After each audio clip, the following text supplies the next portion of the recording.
Fala aí, galera, beleza? Como é que vocês estão? Tudo certo? Preparados aí para mais um ano de estudos? Sejam bem-vindos ao curso 01. Meu nome é Túlio, serei seu professor de Química. Química que é essa matéria aí que todo mundo adora, então não temos muito o que falar sobre essa matéria maravilhosa, fácil, tranquila.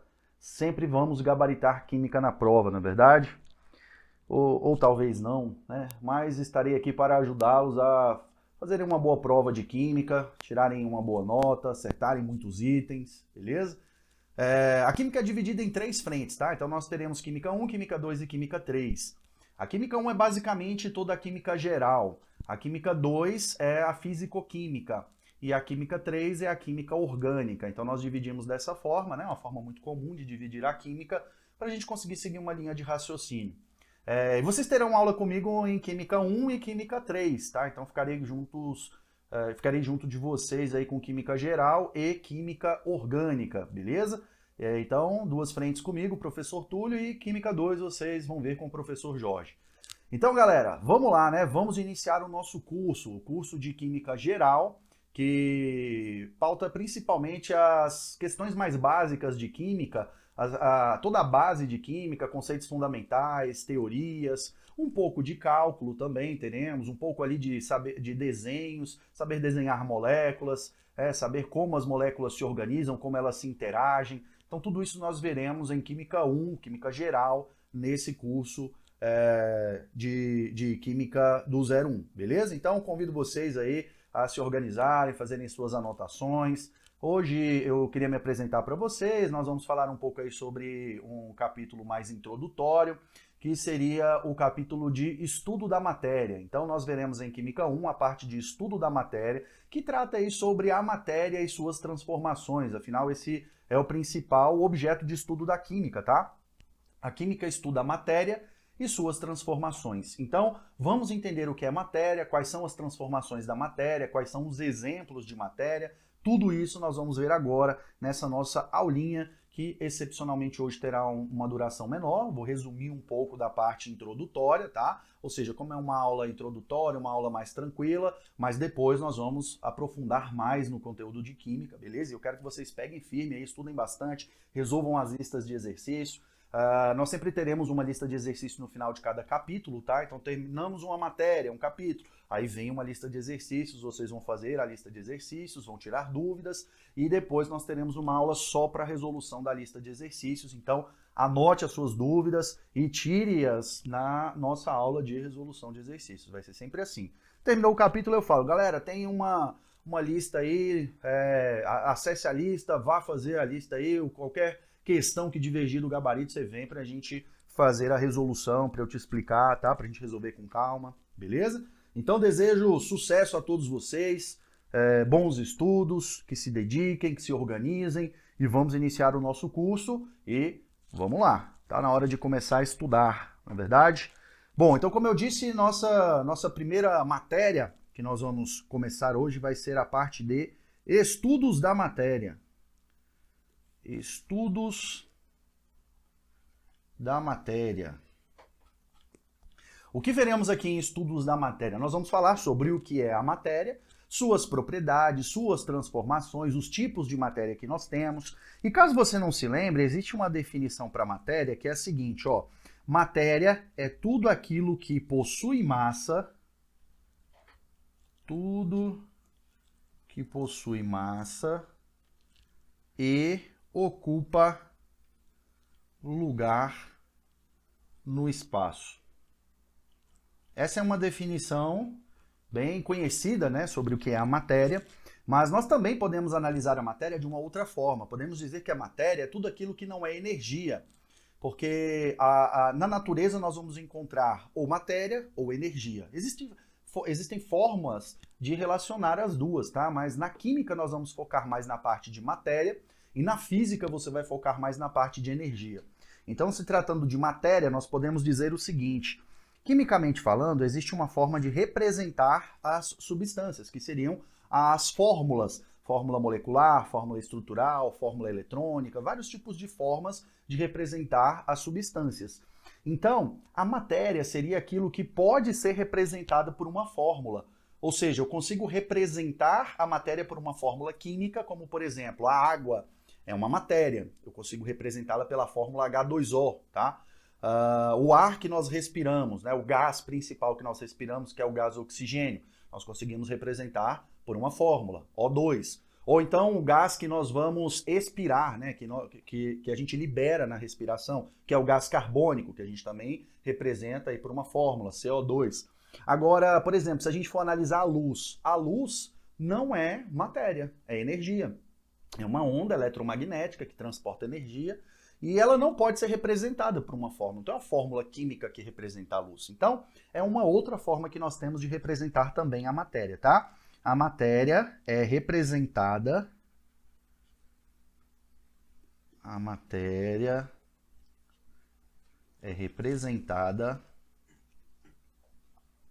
por uma fórmula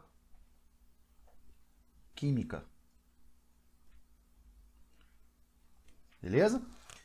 Então, nós vamos representar a matéria, ou vai ser energia, nós vamos representar por uma fórmula química, tá? Deixa eu até colocar aqui assim, ó, ou vai ser matéria, ou vai ser energia.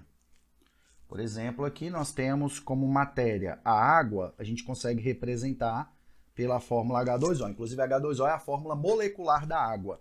Enquanto aqui, por exemplo, nós temos o som. O som é energia, não tem uma fórmula para representar o som. Então, a matéria é representada dessa forma, tá? Então, quando a gente representa a molécula de água, nós estamos representando a sua fórmula molecular, H2O, representando a molécula de água, e a molécula de água é constituída por dois elementos químicos, tá? Os elementos que constituem a água são hidrogênio e oxigênio, tá? Esses são os dois elementos que formam a molécula de água. E nós temos na molécula de água 3 átomos, tá? Quais são os átomos que nós temos na molécula de água?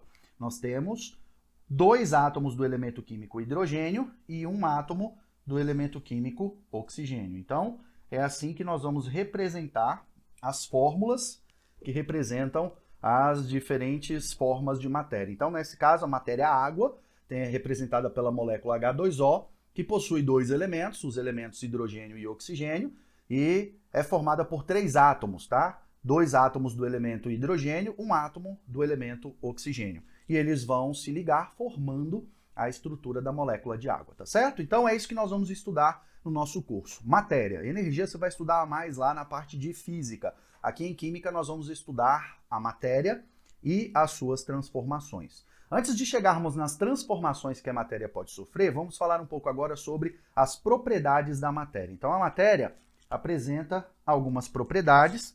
Você pode subir um pouco a tela aí para mim, por favor? Eu consigo fazer aqui, né? Ah, tá, tem que sair ali do... Beleza, obrigado. Aqui, valeu. Então, vamos falar das propriedades da matéria.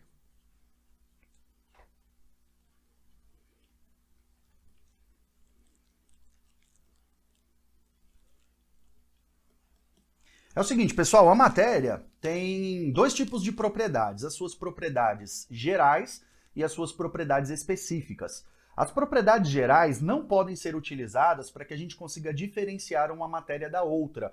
Então, a propriedade geral é aquela propriedade que toda matéria tem, então não dá para diferenciar uma matéria de outra matéria, eu não consigo diferenciar uma substância da outra utilizando uma propriedade geral. Então, vamos ver aqui quais são as propriedades gerais da matéria. Nós temos aqui, por exemplo, a massa. A massa é uma propriedade que toda matéria tem, inclusive está na própria definição do que é a matéria, né? O volume, que é o espaço ocupado pela matéria, né? Então, toda matéria tem volume e eu não consigo diferenciar uma matéria da outra utilizando volume. Por exemplo, se eu quiser diferenciar um líquido de outro, eu não posso usar o volume como diferença. Eu não posso dizer assim, ó, eu tenho aqui um recipiente com 1 litro de um líquido. Então, não dá para saber que líquido é esse apenas utilizando do volume, porque qualquer matéria pode ocupar o volume de 1 litro. Então, não é uma forma de diferenciar a matéria, tá certo? Nós temos também outra propriedade, que é a compressibilidade, que é a característica que a matéria tem em ser comprimida, ou seja, nós conseguimos alterar o volume, diminuir o volume da matéria. É mais fácil para a matéria em alguns estados físicos do que outros, né? Por exemplo, é mais fácil comprimir um gás do que comprimir um sólido, mas toda a matéria pode ser comprimida, às vezes muito, às vezes pouco. E ela também pode voltar ao seu volume original, que é o que nós chamamos de elasticidade da matéria. A elasticidade da matéria é a capacidade que a matéria tem em assumir o seu volume natural. Após ser comprimida ou após ser expandida, ela pode sofrer essa alteração de volume. Então, a compressibilidade e elasticidade são duas propriedades que se relacionam, tá? Por exemplo, se eu pegar o êmbolo, uma seringa e apertar o êmbolo da seringa com a ponta no dedo, eu consigo comprimir o ar que está lá dentro e quando eu solto o êmbolo, o ar volta ao seu volume anterior, ou seja, ele tanto se comprime quanto se expande. Ou seja, estamos falando da compressibilidade e da elasticidade da matéria. Mais uma propriedade aqui, vamos falar da impenetrabilidade.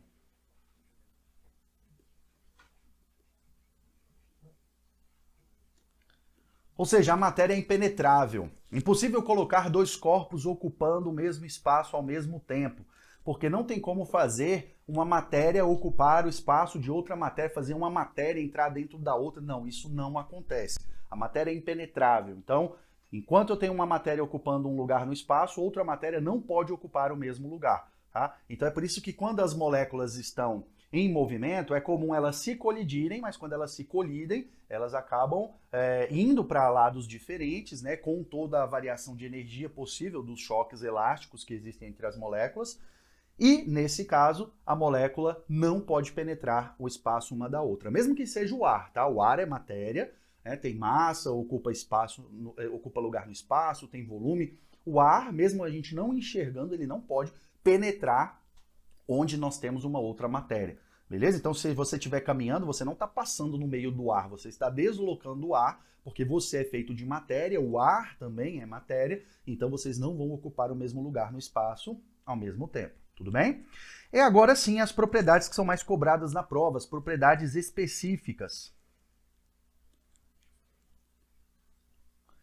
Que são aquelas propriedades que nós podemos utilizar para conseguir diferenciar uma matéria da outra. Então, a propriedade específica é a propriedade que pode ser utilizada para a gente diferenciar uma matéria da outra. Então, se eu te falar a propriedade específica, é possível que você consiga identificar qual é aquele composto, aquela matéria.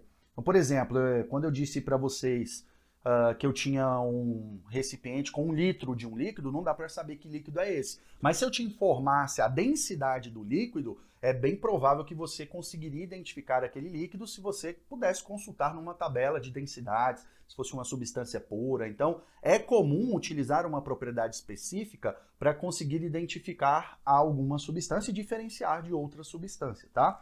Nós temos 3 tipos de propriedades específicas: as propriedades físicas, as propriedades químicas e as propriedades organolépticas.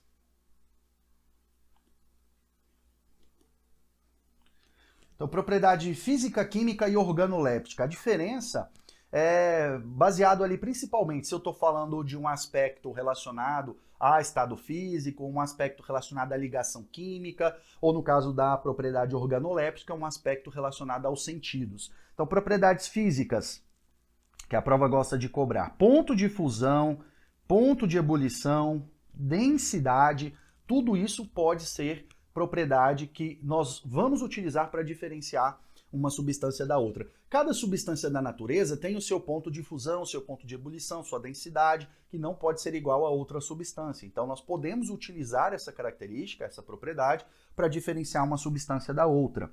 Agora, em relação às ligações químicas, nós temos algumas características relacionadas às propriedades que são inerentes às ligações. Então, as ligações químicas e as interações químicas que ocorrem entre os compostos geram diferentes propriedades. Por isso que nós chamamos de propriedades químicas, porque dependem das ligações químicas que ocorrem entre os compostos, como, por exemplo, a polaridade, que relaciona a solubilidade, a combustibilidade.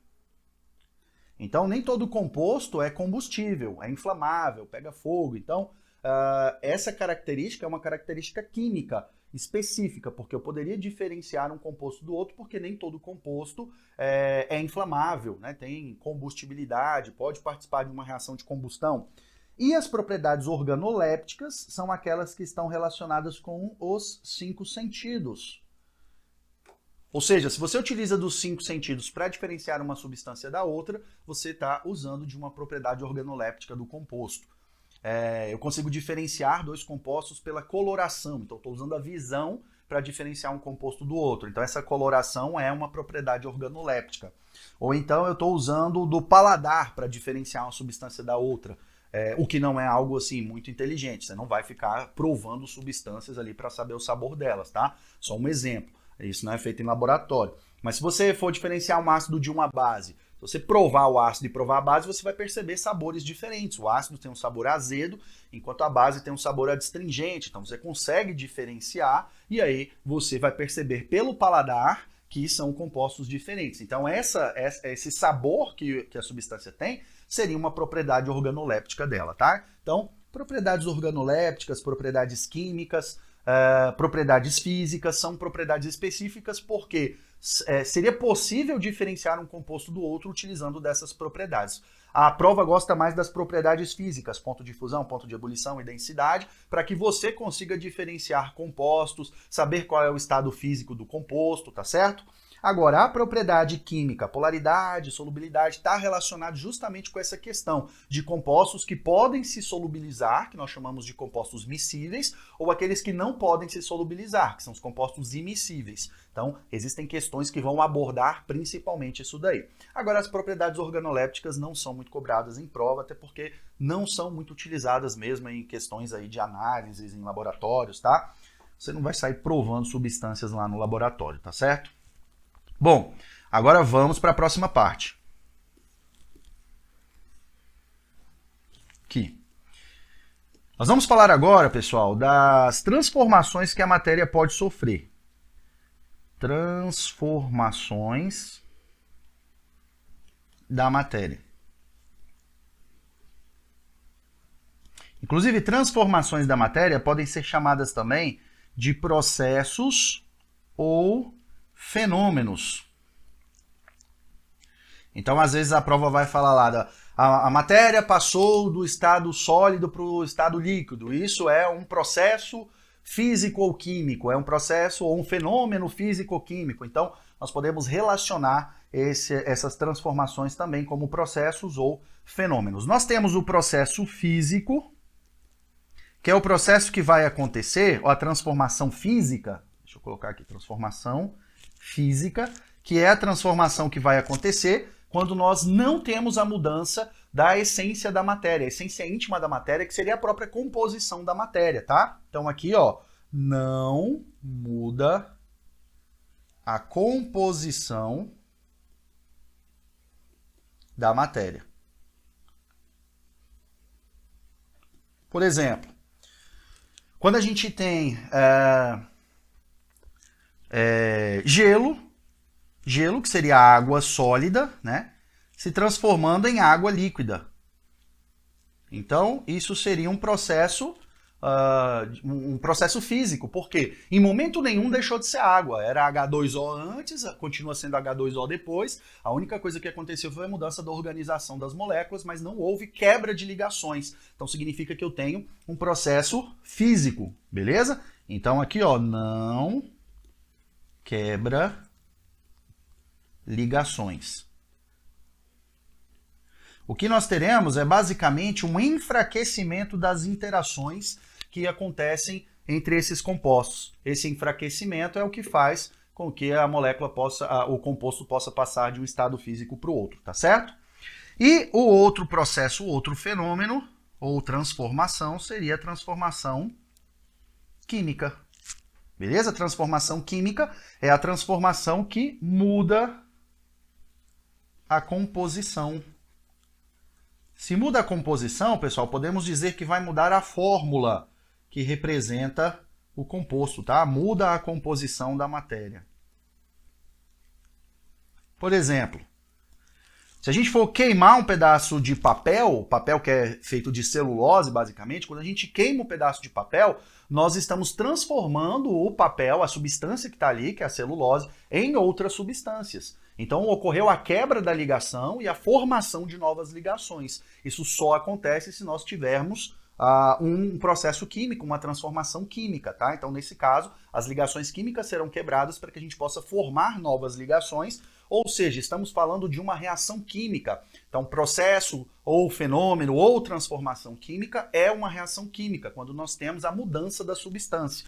Então, vamos supor que inicialmente eu tinha papel, queimei o papel, ele se transformou em cinza e fumaça. Ou seja, basicamente, óxidos que são formados na reação de combustão e água, gás carbônico, que são formados também no processo de combustão. Então, é basicamente isso que é formado na combustão. Eu tenho uma substância, que é o combustível, reage com o gás oxigênio, que é o comburente, e vão se transformar em outras substâncias. Então, se mudou a substância, significa que eu tive quebra de ligação e formação de novas ligações, então o meu fenômeno é químico. Tudo bem?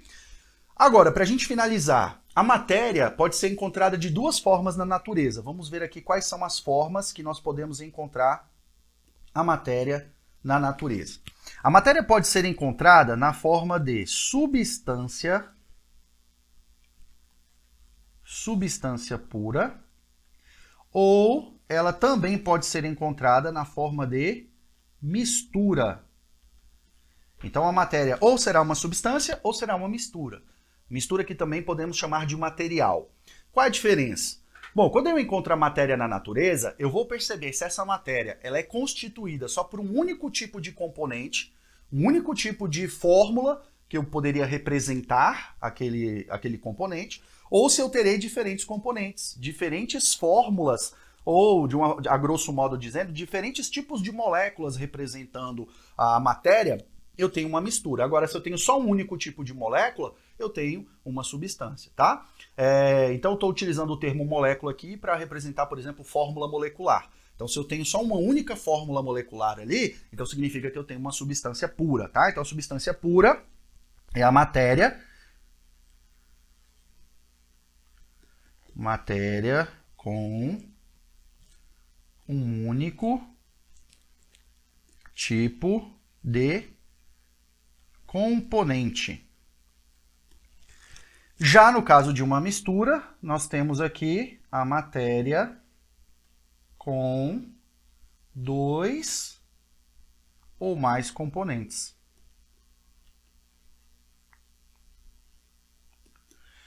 Em outras palavras, eu poderia dizer que uma substância pura seria constituída por um único tipo de molécula. Ou seja, um único tipo de fórmula, só tem uma fórmula molecular para representar o composto. Já no caso da mistura, eu teria tipos diferentes de moléculas, ou em outras palavras, duas ou mais substâncias. Então, com duas ou mais substâncias, nós teremos uma mistura. Ou seja, quando eu vou ingerir água do filtro, a água do filtro não é água pura, é uma água mineral, água que contém outras substâncias. Então, eu não estou ingerindo uma substância pura, eu estou ingerindo uma mistura, que é feita de várias substâncias, água, sais minerais, gases, então tem várias coisas misturadas. Então, é fácil diferenciar a substância de mistura. Substância seria cada fórmula molecular que eu consigo identificar, tá? Uma mistura seria um sistema que é composto por vários componentes, onde cada um é representado por uma fórmula molecular. Então, se eu tenho um copo e dentro desse copo tem apenas uma única substância, por exemplo, água pura, eu teria apenas a fórmula H2O, teria só esse tipo de molécula. Agora, se eu tivesse uma água misturada com alguma outra coisa, água com açúcar, por exemplo, água com sacarose, eu teria duas fórmulas diferentes, né? O H2O e o C12H22O11, ou seja, eu teria duas fórmulas diferentes, então significa que eu tenho uma mistura. A substância pode ser simples ou composta. Independente se ela é simples ou composta, nós teremos aqui substância pura. A única diferença é que no caso da substância simples, nós teremos um único elemento constituindo o composto, tá? Um único elemento, ó, gás oxigênio, O2, só tem o elemento oxigênio. Gás ozônio, O3, só tem o elemento oxigênio. Ouro, AU, só tem o elemento ouro, tá? N2, que é a fórmula do gás nitrogênio, só tem o elemento nitrogênio, tá? Então é assim que nós vamos definir uma substância simples. Nós teremos aqui apenas um único elemento na molécula, tá? Já a substância composta vai ser formada por 2 ou mais elementos, por exemplo, H2O, CO2, C6H12O6, que é a fórmula da glicose. Então, nesse caso, nós teremos 2 ou mais elementos. Tá certo? Então, perceba a diferença de uma substância simples para uma substância composta. A molécula é constituída por um único elemento, a substância é simples. Agora, tem 2 ou mais elementos, então uma substância é composta, mas ambos são substâncias, ou seja, ambos são puros, beleza? Substância pura. Agora, no caso de uma mistura, galera, onde nós teremos várias substâncias juntas, nós podemos ter uma mistura homogênea ou podemos ter uma mistura heterogênea. O que vai diferenciar a mistura homogênea da mistura heterogênea? No caso da mistura homogênea, os componentes são solúveis. Por exemplo, se eu tiver uma mistura de água e sal, você percebe que água e sal são solúveis, são miscíveis. Então você gera uma mistura homogênea. Ou então, no caso de uma mistura heterogênea, nós teremos água e óleo, onde os componentes não são miscíveis, não se dissolvem. Então, no caso da mistura homogênea, os componentes são solúveis. E no caso de uma mistura heterogênea, os componentes são insolúveis, tá? Então nós temos vários exemplos de misturas homogêneas, como por exemplo, o álcool 70%, onde você tem água e álcool solubilizados, tá? Ou então, por exemplo, o ouro 18 quilates. O ouro 18 quilates também é um exemplo de mistura homogênea, porque você não consegue diferenciar o ouro do outro metal ou dos outros metais que estão misturados a ele. Agora, no caso de uma mistura heterogênea, como os componentes não se dissolvem, eu vou conseguir, na maioria das vezes, diferenciá-los visualmente. Como, por exemplo, no caso do granito, que é aquela rocha que é formada por vários minerais que não se solubilizam, e por esse motivo eu consigo diferenciá-los pelas colorações diferentes. Ou então, por exemplo, o sangue. O sangue, apesar de não conseguirmos diferenciá-los visualmente, o sangue é um exemplo de mistura heterogênea, porque seus componentes não estão dissolvidos, tá certo? Então tem que tomar cuidado, porque nem sempre que eu observo uma única fase, um único aspecto, necessariamente será uma mistura homogênea. Eu preciso analisar com mais calma, tudo bem?